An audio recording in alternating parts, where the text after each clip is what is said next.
Welcome to today's presentation. I hope you enjoy it. I hope you find it informative. If for some reason you don't hear me, just let me know in the message box and I'll make sure that I will raise my voice or move the computer or whatever.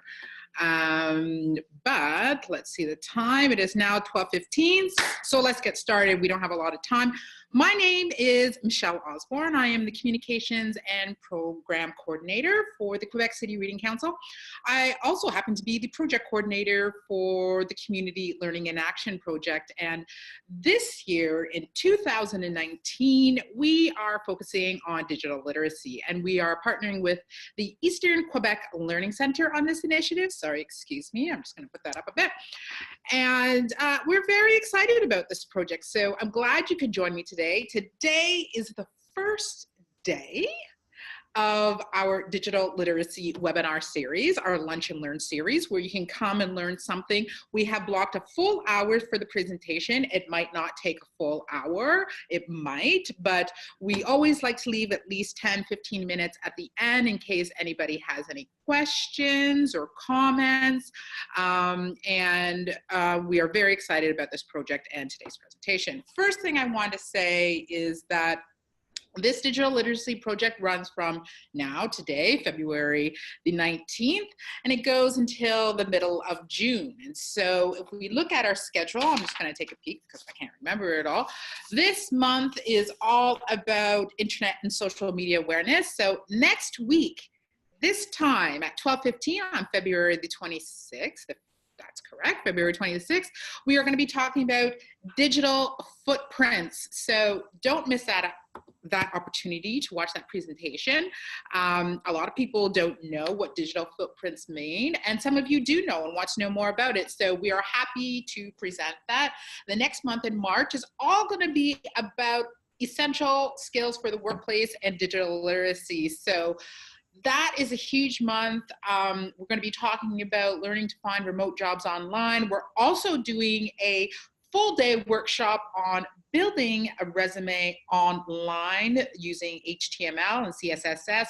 We're working with Canada Learning Code on that initiative. It's a full day workshop, March 23rd. Take a look at your schedule. We hope that you join us. It's a Saturday.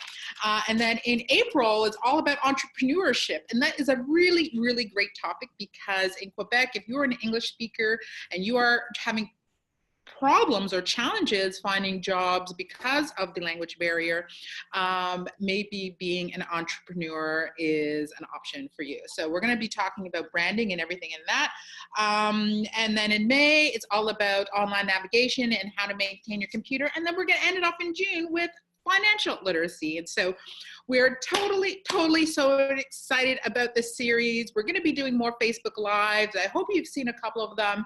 And we're going to have some interesting guests. So that is kind of the introduction to this project. Today we are talking about protecting yourself online. And this is a really great and timely topic because let's face it, everybody is online now, or almost everybody, and we want to learn how to protect ourselves to make sure that we are going on internet sites safely, that we are using and creating passwords appropriately. So we're going to talk about all of that in today's presentation, and let's get started. I'm just going to share the presentation with you. Okay. Done.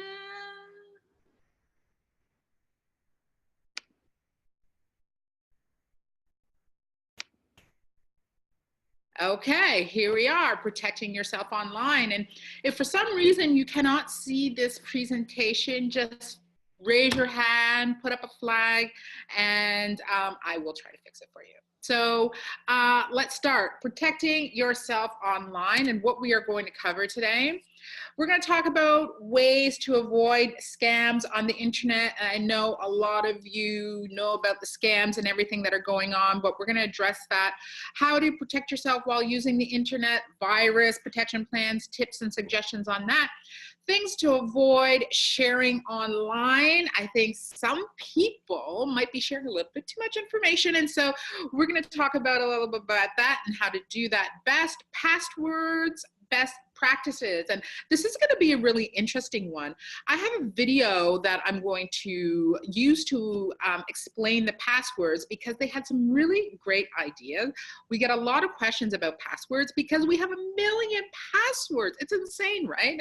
I don't know how to keep up with them all, and examples of internet fraud. So let's get into it right now. The 5 most common types of internet fraud.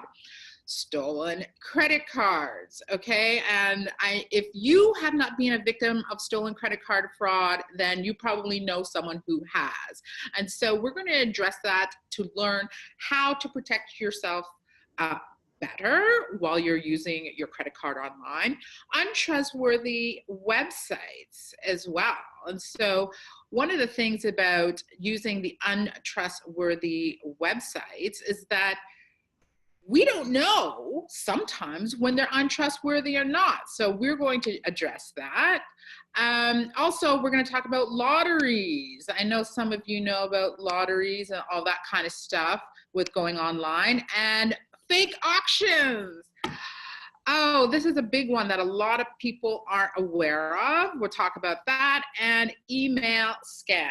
So we're going to address all of those 5 most common types, and hopefully you can relate to some of these. Let's go to the next slide.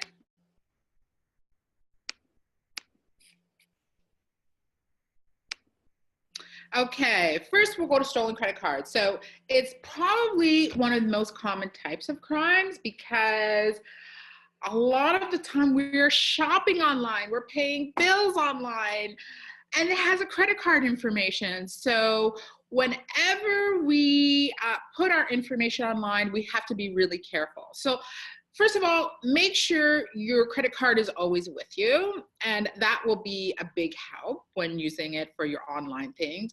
Check your payment receipt. One of the things that some people do not do is that they don't check their credit card statement. Make sure you check it every month. I sometimes fall victim to that, where I'm guilty of not checking my credit card statement every month, but I'm trying to be more diligent with it. Do not write your PIN number on some place where it might be too easily accessible for people. If your card is canceled, get it replaced immediately, because you don't know who's going to be using it. Be careful when you make big transactions, and especially be careful when you do big transaction or responding to special offers online, because sometimes they can be scams and you don't want to fall victim to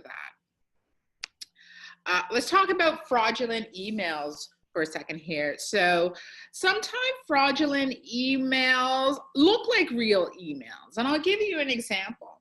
Maybe some of you have received an email that it looks like it's from Microsoft, it looks like it's from your bank, it looks like it's from someone trustworthy. But I will tell you right now, if it's from your bank, if you're getting information from the government, a lot of these organizations, reputable organizations, will not send you an email that says your account has been hacked into us, call us right away and we will fix it. They will call you for serious things like that, or they will shut down your account and let you know that you cannot use your account or whatever it is that you're trying to do, okay? So anytime you get an email from what you think is your bank or something like that, usually it's not necessarily true. So not clicking on email links that may go somewhere other than expected. If you look at an email that you don't know anything about and it says click here to make sure don't click there, because 99.9% of the time it's a fraudulent email. It's someone trying to get your money. Unless you have dealt with this person on a regular basis, delete it. And if it's urgent, they will call you. Guaranteed they will call you. Don't respond to emails that seek personal information. Now, this is a big one. If it is a reputable organization or an organization that you deal with on a regular basis, they will not ask for your personal information via email. They will make sure that you call them and then you talk to them about your information, or they will ask you to go to their organization or whatever the situation may be. But 99% of the times they will not send it through email, and you have to be really diligent about that. Now, if you think that it's real, call first. I always say to people, make sure you do a phone call if you are not sure.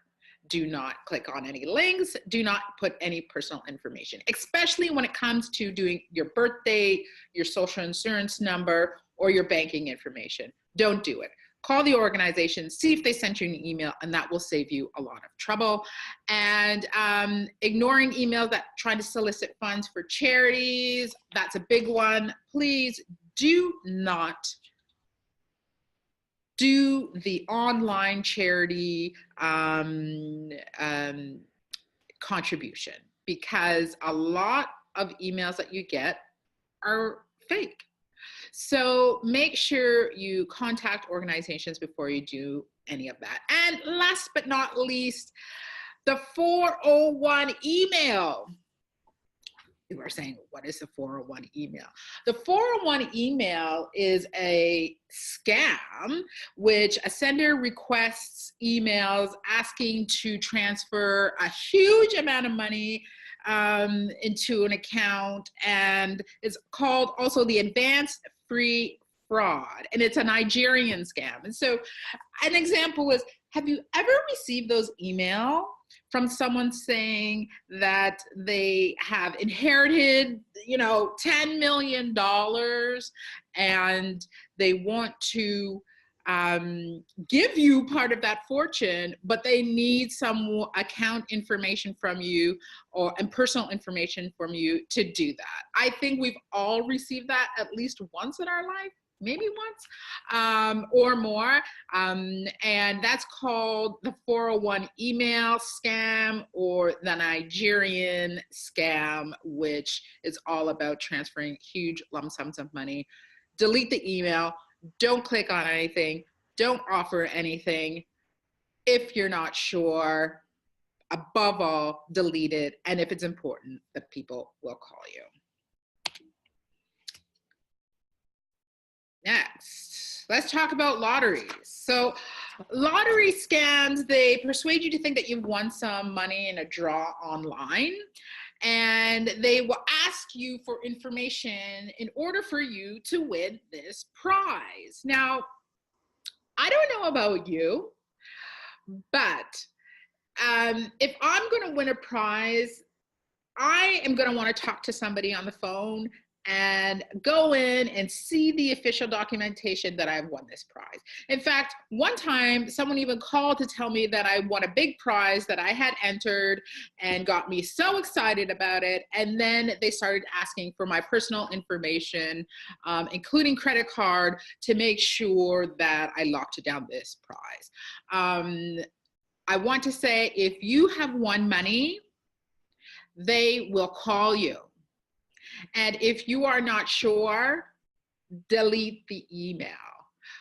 99% of the time they will call you.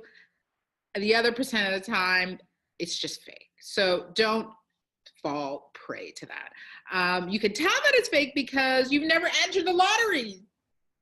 That's simple enough, right? You're just like, when did I enter this lottery? Maybe.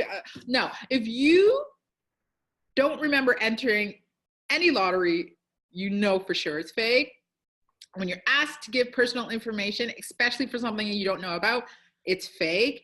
And if they request a fee from the person who is doing the lottery, more than not, it's fake.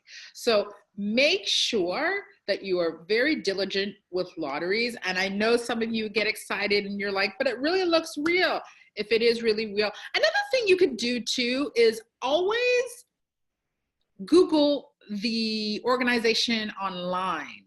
And a lot of the times it will tell you if it's a fake organization or if other people have fallen prey to their scam. So that's a really good tip. Make sure you Google whatever the organization is, and there will be feedback on that organization. So that's about lotteries. Fake auctions. So buying and selling goods online through an auction is popular, but easy for scammers, okay? And why? Because they are selling things online. They have sophisticated ways of collecting your money. And there are people who are really smart on the internet who can build programs to collect your money and not give you whatever you thought you bought. So how you can minimize this risk, be clear about where you want your goods to be shipped to. Check that the auction site itself is established and trustworthy. That's a big, big thing, okay? So if you're going to some place like Amazon or eBay, those are some really, really trustworthy sites. And so they make sure that who is ever selling the goods has been vetted, and they understand that if they have bad reviews, you're not going to shop from them. But if you check out a website that you're doing an auction and you don't see any information on them, no one is talking about them, no reviews on them, always Google the organization to make sure they're reputable and that you are going to get the product or service that you purchased.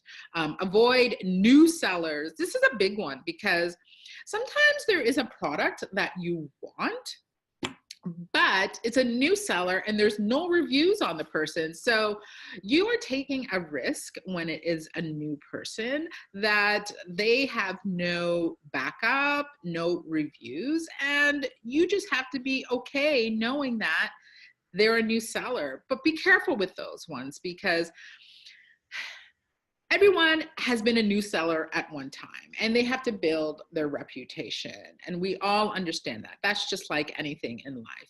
But when you are purchasing something online and it's a new seller and there's no background, you have to remember you're giving up your personal information and you don't know who they are or what can come of it. So be really careful about that and be clear exactly what you are bidding on so you know all the details of the product or service that you are asking for.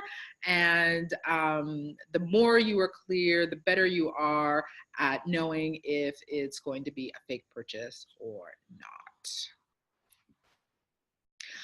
Untrustworthy websites. Now, this is an interesting one because some people say to me, how do you know it's an untrustworthy website? Well, one of the things is make sure, and you'll see in the presentation, the website address starts with HTTPS, okay? If it does not start with that, it is not a trustworthy website.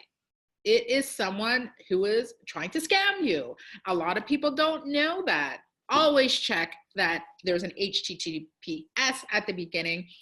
Not only that, sometimes scammers will try to trick you and put an extra T in there and put HTTPS and you don't realize it. You look at it really quickly and you're like, okay, HTTPS, that's fine. When it really says HTTPS or any other combination to trick your eye. So really, really be diligent when you're checking the websites and make sure that you Google them. I always say Google the organization because Google will tell you everything. Google is who you say you are. They will know everything about you. We're going to talk about that more in our entrepreneurial session in April about branding, how much Google knows, okay? And one of the things that I want to say is that, especially for shopping, there's a lot going around now with online merchandisers selling clothes, selling products, selling things. And one of the tips I always give people, if they are selling clothes and the model's face is not showing, that is a red flag. It means that they are not a reputable organization. It means that they don't have real models to put, which means they've taken someone else's model from a different campaign that another organization used, and they are trying to scam you out of your money. Sometimes you will send them money and you'll get the worst product back, and then you can't reach them afterwards to get a refund, or they will take your money and you'll never see the product. Be careful with that, especially when you're buying clothes. If the model's head is not showing in the picture, do not buy from this organization. Now, that being said, unless it's a hugely reputable organization like H&M, Reitman's, The Bay, Additional, these are stores that have been around for a long, long time. People know them. They're very reputable, but 99% of the time, their models they'll be able to see their face when they're doing advertisements. So that's something to remember. Scam. An easy way to remember what a scam is. It sounds too good to be true. It comes out of the blue. It asks for personal information or details, and money is in the equation. That is a great way to know if you are being scammed by someone. Sounds too good to be true. Let's talk about that for a second, okay? If there is a coat that is cashmere online and they say that's 110% off, so it used to be, $100, now it's $10, it's way too good to be true. $10 for a cashmere coat, let's be honest, comes out of the blue. Of course, if you get an email that you've never seen before or from someone that you have no idea, that's a sure sign that it's a scam. As for personal information, this is a really, really, really big one. When someone asks you for personal information online, almost guaranteed it's a scam. So please, I beg you, avoid putting your personal information online unless you know the person, you've asked them to send you a document for you to put it online. If you don't know who they are, do not put it. And money is in the equation. If they're asking you for some money in an email, like the 419 scam, and they have millions of dollars that they want to send you, but they're asking for your personal information, or a company asks you to give a fee before you sign up for something, it is normally a scam. Fraud alert. So let's talk a little bit about fraud alerts, okay? And this is an important one because, again, if you haven't, you probably know someone who has fallen prey to a fraud alert. So watch out for phishing scams. So fraudulent people, fraudsters will try to steal your identity. They will ask you to they will send you an email. It looks like it's coming from your bank. We talked about that before. And so this is really, really important.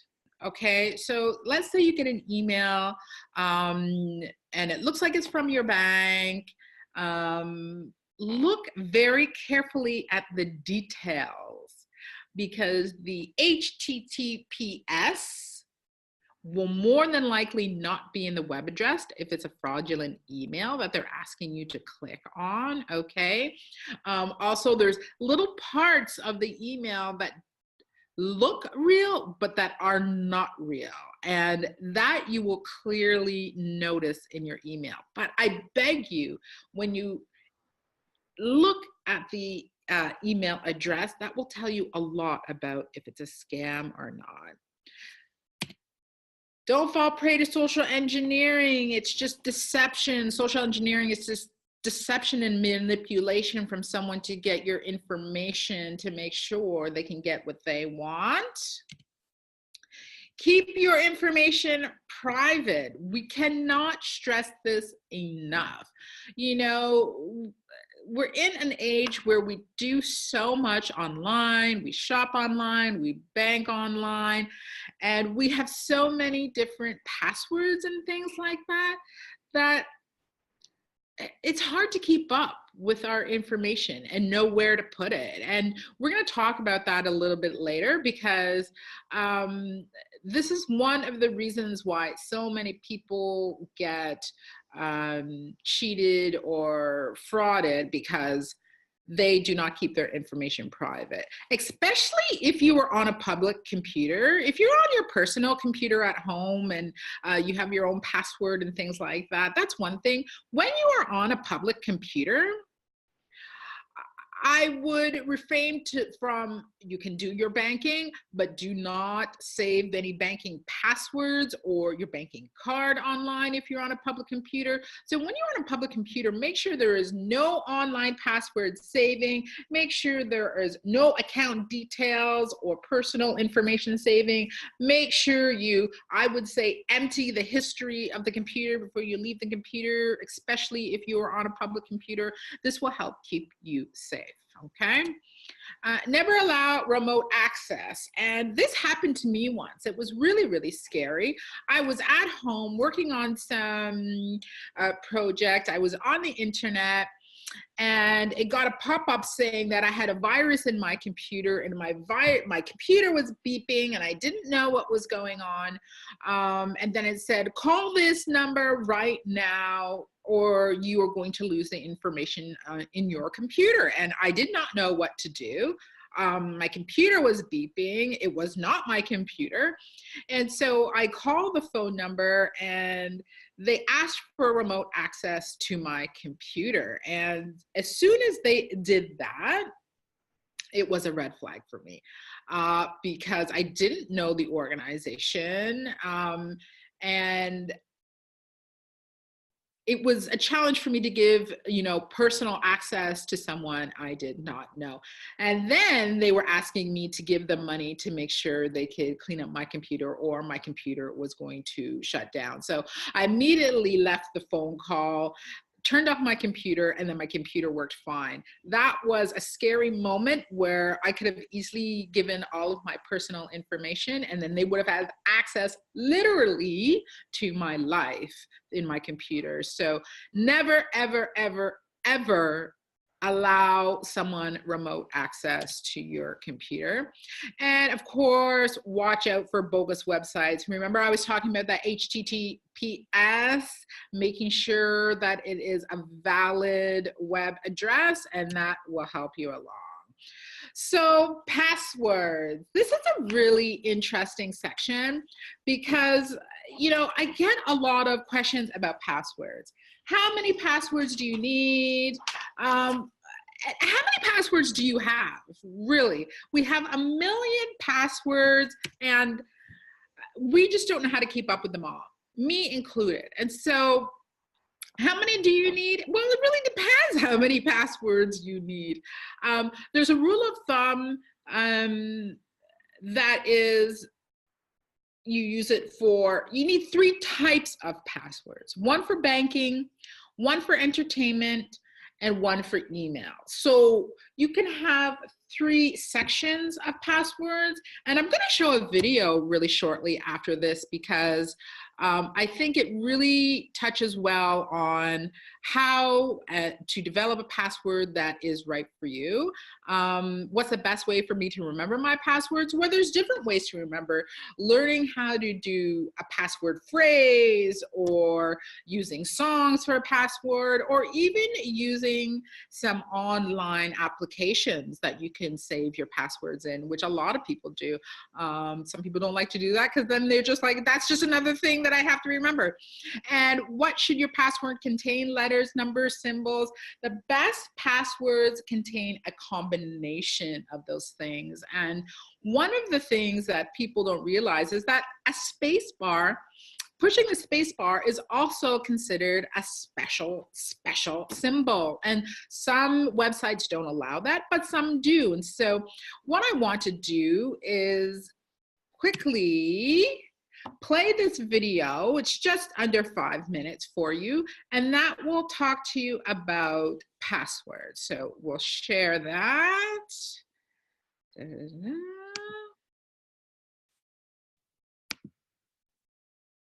Okay.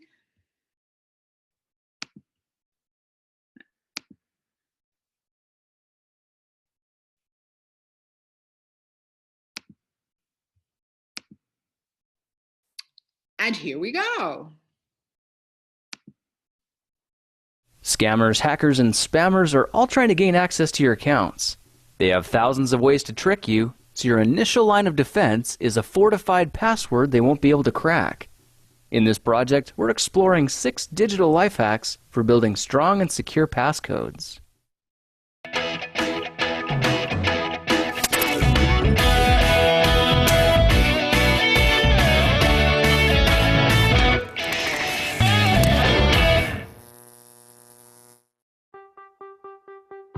Let's start this project by grabbing a pen and a piece of paper. This will give us a digital disconnect from any online intruders. We need a password that's easy to remember and super secure. That means it needs a good mix of random letters, numbers, and funky symbols. Now, a lot of websites will let you use the space bar as a special character, so that means you can use full sentences. Why use a password when you can use a passphrase? Come up with a statement like, "I want to be 23." Something like this is super easy to remember, and check out what you've done. You now have a 16-character password with a capital letter, 8 lowercase letters, 2 numbers, and 5 special characters. By making a passphrase, you exponentially boost your protection, even if it's one as simple as this. To make an original and completely randomized password, make 3 columns and write down the categories who, what, and when. Now fill in the blanks and remember that the crazier the idea, the better. Be specific with dates and times, and develop it into a sentence with full punctuation. I'm training with Iron Man at 8 a.m. on Friday. Now simply take the first character of each word, and you end up with an incredibly strong password that's easy to remember and virtually uncrackable. Another example could be something like, "Next year, I'm going to Hawaii on March 5th. These memorable passwords are 10 characters long, completely randomized, and have a great mix of numbers, special characters, and letters in both upper and lowercase. Think of your favorite movies, songs, or TV shows and use the quotes and lyrics as inspiration. If you got "I'll be there for you" from a TV theme song, try switching "for you" into the number 4 and a capital U. Your password is "I'll be there for you" with an exclamation point. It's a 17-character passcode that's easy to type, easy to remember, and has all the essential elements to keep you protected. Now, some accounts won't let you have spaces in the password. That's no problem, just take out the spaces and it'll work just fine. Trying to memorize dozens of passwords is too hard. To keep things simple, many people use the same password for most of their accounts. When a hacker discovers one of your passwords, and it's the same password for your bank account, your personal information, and your email, you can imagine how that's going to affect your day. There are at least 3 different categories where you need to have different passwords: banking, entertainment, and email. Try remembering them like this. It's 1 for the money, 2 for the friends, 3 for the email things you send. Each password should be around 10 to 12 characters and be completely different. You could use the same password for similar sites, but to make it even better, try taking some of the letters from the website itself and adding them in. From Twitter, you could get T and R, and YouTube might be Y and T. Choose letters that you can remember, and if you're ever forced to update your password, just add 1 more letter to the end. It's as easy as that. The most secure protection comes with having a long and randomized password for every different account. This will take more work to create, and chances are you won't be able to remember them. You can win that challenge by writing them down on 1 piece of paper and storing that paper in a place you're going to protect, like your wallet for quick and easy access, or a super secret safe like the one we made in a previous project. Now, if you like the idea of different passwords for each account, but don't want to get your paper out every time you log in, there are password managing systems that can do it for you. Password vaults like these will store all your passwords securely, maintaining full protection and allowing you the speed and luxury of a 1-click login to any of your sites. Well, now you know how to make a strong and secure password that will thwart a hacker and help protect your digital life. By the way, if you've already been hacked or feel like you might be vulnerable, check the video description for some helpful hints. If you like this project, perhaps you'll like some of my others. Check them out at thekingofrandom.com. This video was supported by... Okay.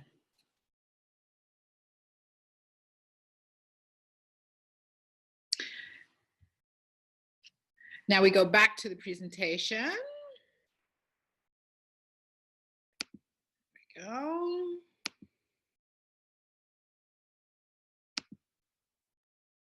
So that was an interesting video on passwords. They had some really good tips there. One of my favorite tips is using a password phrase. And in that password phrase, you had a capital letter, you had special characters, you had lowercase, and it was like 16 characters. So that is one of the strongest type of passwords you're ever going to get. And I actually have never thought about that. But they had some really great tips. That was from thekingofrandom.com, a video that I found really useful on YouTube. So if you want other password tips, they have a lot of that on YouTube that will help you sort out what you need for your needs. Step 2, verification. So they are doing this a lot right now, step 2 verification. And that is when you get a text from, I don't know, from your computer that's saying, maybe a computer that you don't normally work on, that will say, hey, someone is trying to access your account information, and they will send you a text to your cell phone with a code to let you in. They do this for their customers. Banks do this very much as well. They give you 2 steps before you can get into your account. And sometimes it's an option for you. And at the beginning, I found the step 2 process, I was always annoyed with it because I thought, oh my God, they're going to send me, especially with Google. I do it with Google when I'm logging into different computers. I'm always on a step 2 verification, and they will send me a text or an email saying, you are logging in at this location. Is this you? Before I used to be annoyed because I thought it was just another thing that I didn't really want to remember. But actually, I do it for everything now because I was scammed once. And if I had known, if they had given me a verification to say, okay, you are spending money at this place, or you used your credit card for this, if I had a verification, I would have known right away and been able to shut down my account, that there was someone who was trying to get into my money. So now I always use step 2 verification. If I'm at another computer, it doesn't bother me anymore. It really helps me feel safe and secure with my information. And it could be a nuisance at the beginning, but it will save you a lot of trouble in the end. Let's quickly talk about firewalls and virus software, because especially for just PC computers, you need virus software for protection. And so here is a list that I have created of some very trustworthy antivirus products that you can download in your computer to make sure you are safe. They're all at reasonable prices. The thing about them is that they will give you pop-ups, and you have to keep up with those pop-ups.